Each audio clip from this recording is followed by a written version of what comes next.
ইমান দিন ধৰি মই তোমালোকক ফটোৰ সৈতে ভিডিঅ' দি আছিলোঁ হিন্দী অসমীয়া বাংলা আৰু ইংৰাজীও দি আছিলোঁ বহু ধৰণৰ ভিডিঅ' দি আহিছোঁ ইংৰাজীৰ কাল বচন বিপৰীত শব্দ সমাৰ্থক শব্দ আদিৰ ভিডিঅ' তোমালোকে চাই আহিছা কিন্তু তোমালোকে কোনেও মোক জনোৱা নাই যে কেনে ধৰণৰ ভিডিঅ' চাই ভাল লাগে গতিকে আজি মই তোমালোকক এটা কথাই কওঁ যে কেনে ধৰণৰ তোমালোকে ভিডিঅ' চাই ভাল পোৱা মোক কমেন্ট কৰি জনাবা মই সেই ধৰণৰ ভিডিঅ' তোমালোকক দিম গতিকে আজিৰ ভিডিঅ'ত মই তোমালোকক এটা শব্দ দিম অসমীয়াত আৰু সেই শব্দটো প্ৰথমে হিন্দীত অনুবাদ কৰিম তাৰ পিছত ইংৰাজীত অনুবাদ কৰি দিম গতিকে আজি ভিডিঅ'টো খুব ইন্টাৰেষ্টিং হ'বলগীয়া ভিডিঅ' এতিয়া ভিডিঅ'টো আৰম্ভ কৰিছো লাহে লাহে যোৱা অসমীয়াত তাকে হিন্দীতে হ'ব ধীৰে ধীৰে যাও ইয়াকে ইংৰাজীত কোৱা হ'ব go slowly বুজিছানে ইয়াৰ পিছত আকৌ দিছো সোনকালে যোৱা মানে হিন্দীতে হ'ব জলদি যাও ইংলিছত হ'ব go quickly মোৰ চৰ্দি লাগিছে দেই সাউন্ডটো মানে কিবা নহয় ক্লিয়াৰ নহয়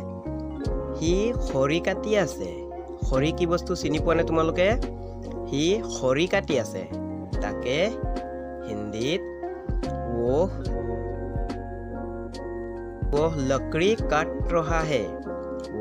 लकड़ी काट रहा है আৰু ইংৰাজীতে হ'ব he is cutting wood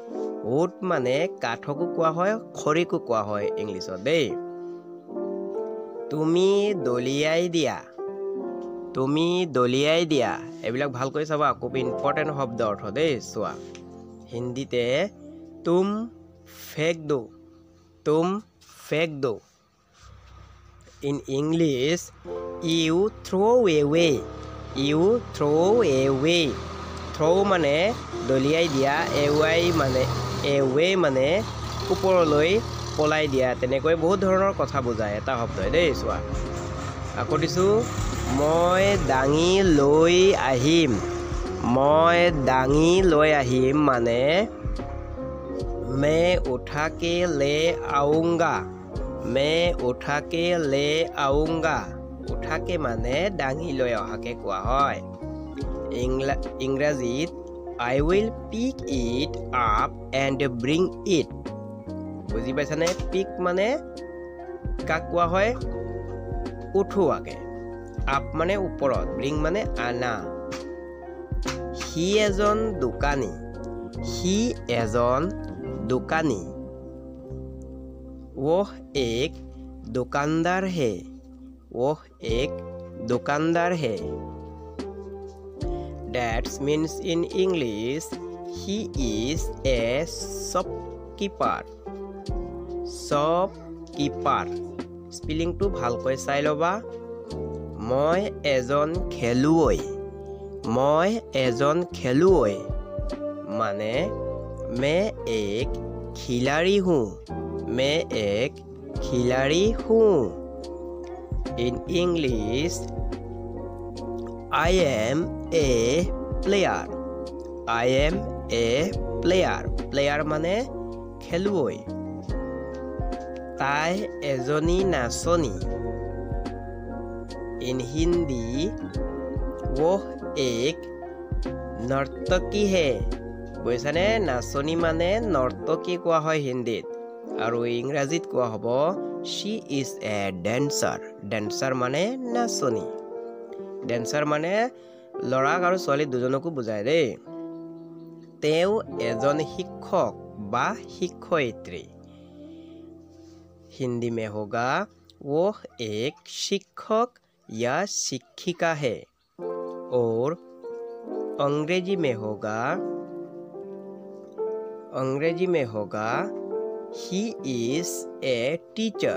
teacher का मतलब शिक्षक और शिक्षयित्री दोनों को ही समझाता है तेव एजन गायक बा गायिका इसको हिंदी में वो एक गायक या गायिका बुझी पालाने इसके बाद इसको हिंदी में इंग्लिश में होगा he is a singer he is a singer মই বুজি পাইছো means in Hindi मैं समझा हूँ আৰু ছোৱালী হলে मैं समझी हूँ হ'ব that's mean in English I understand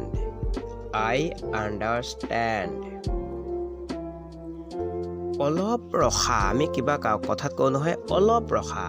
তাকে হিন্দীত কি কোৱা হ'ব थोड़ा रुको that means in English wait for a moment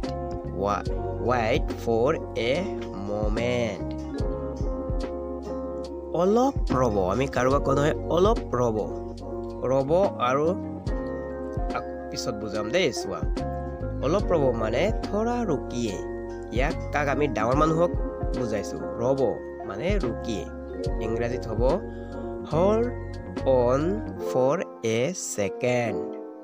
hold on for a second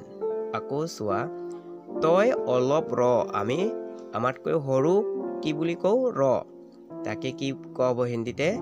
তু থোৰা ৰুক ইংৰাজীত হ'ব you wait for a moment বুজি পাইছানে ইংৰাজীত একেটাই থাকে দেই আপুনি যাওক এইটো ডাঙৰ মানুহক বুজোৱা হৈছে আপুনি যাওক মানে आप जाइए ইংৰাজীত হ'ব you go আকৌ দিছো তুমি যোৱা এইটো কাক কোৱা হয় সৰু মানুহক কোৱা হয় আমাতকৈ সৰু মানুহক তুমি যোৱা হিন্দীতে হ'ব তুম যাও তুমি মানে হিন্দীত তুম কিন্তু ইংৰাজীত সকলোকে ইউ বুলি কোৱা হয় ইউ গো কিন্তু তই যা আমি কওঁ নহয় তই যা মানে আমাতকৈ সৰু যাক আমি সন্মান নকৰোঁ তাক তই বুলি কওঁ হিন্দীতে হ'ব তু যা বুজি পালানে ইংৰাজীত ইয়াতো হ'ব ইউ গো বুজি পালানে তই আপুনি তুমি এতিয়া চোৱা কৰিছো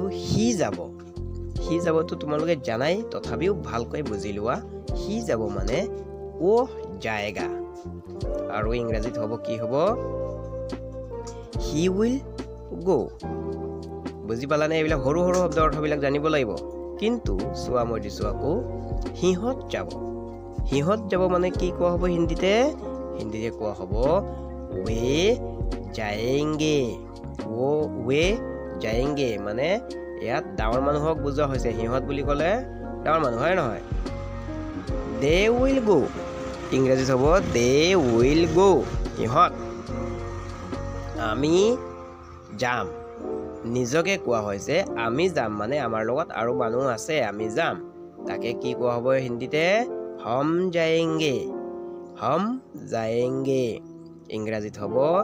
we should go ইয়াত চোৱা উইলৰ জাগাত should হৈ গ'ল বুজি পাইছানে তেওঁলোক যাব মানে তেওঁলোকৰ লগত মানুহ আছে এজনক বুজোৱা হোৱা নাই গতিকে ইয়াত হিন্দীত কি কোৱা হ'ব we जाएंगे সিহঁত আৰু তেওঁলোকক হিন্দীতে এটাই বুজোৱা হয় we ইংৰাজীত হ'ব they would go ইয়াত চোৱা উইলৰ ঠাইত would হৈ গ'ল মানে বহু বচনত মই যাম নিজকে বুজোৱা হৈছে মই যাম ইয়াত মাত্ৰ এজন মানুহৰ কথাই কোৱা হৈছে গতিকে ইয়াত मैं जाऊंगा বা ছোৱালী হলে जाऊंगी হ'ব বুজি পাই আছানে যদি ভাল লাগি আছে ভিডিও লাইক এটা কৰি দিবা মাজত আৰু সাবস্ক্ৰাইব কৰা নাই যদি এতিয়ালৈকে সাবস্ক্ৰাইব কৰি ৰাখিবা দেই ইংৰাজীত হ'ব I shall go চিঞৰি কান্দি থকাকে কি বুলি কোৱা হয় চিঞৰি চিঞৰি কান্দি থকা কোৱা হয় চিল্লাকে ৰোনা চিল্লাকে ৰোনা আৰু ইংৰাজীত কি কোৱা হ'ব ক্ৰাইং অকল খালি ক্ৰাইং বুলি কোৱা হ'ব আকৌ দিছো চোৱা উচুপি কান্দি থকাক হিন্দীত কি বুলি কোৱা হ'ব হিন্দীতে কোৱা হ'ব আঁচু নিকাল জানা ইয়া ৰোনা মানে অলপ অলপ কান্দে নহয় উচুপি কান্দে নহয় কৰি তাকে বুজোৱা হয় দেই ইয়াকে ইংৰাজীত কোৱা হ'ব উইপিং স্পেলিং কেইটা ভালকৈ চাই ল'বা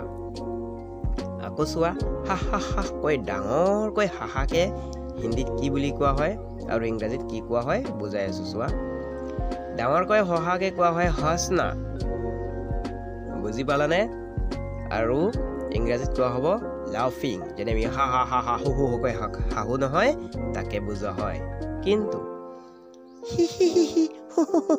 এনেকৈ কোনোবা ছোৱালীয়েও ধৰা ল'ৰায়েও ধৰা মিচিকে হাঁহি মাৰে নহয় তাকে কোৱা হয় হিন্দীতে মুস্কুৰানা বুজি পাইছানে ইংৰাজীত ইয়াকে কোৱা হয় স্মাইলিং ভিডিঅ'টো ভাল লাগি আছে যদি আকৌ কৈ আছো লাইক কৰিবা আৰু এতিয়ালৈকে ছাবস্ক্ৰাইব নকৰিলে ছাবস্ক্ৰাইব কৰি ৰাখিবা দেই আকৌ দিছো চোৱা মই 5 টকা খুজিছো ইয়াকে হিন্দীত কি বুলি কোৱা হ'ব 5 रुपया मांगा हूँ ইয়াত লগত মেটো লগাব পাৰা নলগালেও হ'ব 5 रुपया मांगा हूँ ইংৰাজীত হ'ব I have asked him for 5 rupees বুজি পালানে ask মানে সোধাকেও কোৱা হয় আৰু খোজাকেও কোৱা হয় মনত থাকিবনে কথাকেইটা তাৰপিছত দিছো চোৱা আকৌ মই তাক কিবা এটা সুধিছো এতিয়া বুজি পালানে কিবা এটা সুধিছো এই সোধাকে কি বুলি কোৱা হয় मैं उसे कुछ पूछा কিন্তু ইংৰাজীত কি বুলি কোৱা হ'ব ইয়াকো কোৱা হ'ব কি I have asked him for anything বুজি পালানে I have asked him for anything আজিৰ ভিডিঅ'টো চাই ভাল লাগিছে নে সকলোৰে যদি ভাল লাগিছে তেন্তে হলে লাইক কৰিবা সাবস্ক্ৰাইব কৰিবা আৰু তোমাৰ বন্ধু বান্ধৱী সকলোকে কবা মোৰ ভিডিঅ' চাবলৈ তোমালোকেও চাবা হিহঁতকো শিকিবলৈ দিবা দেই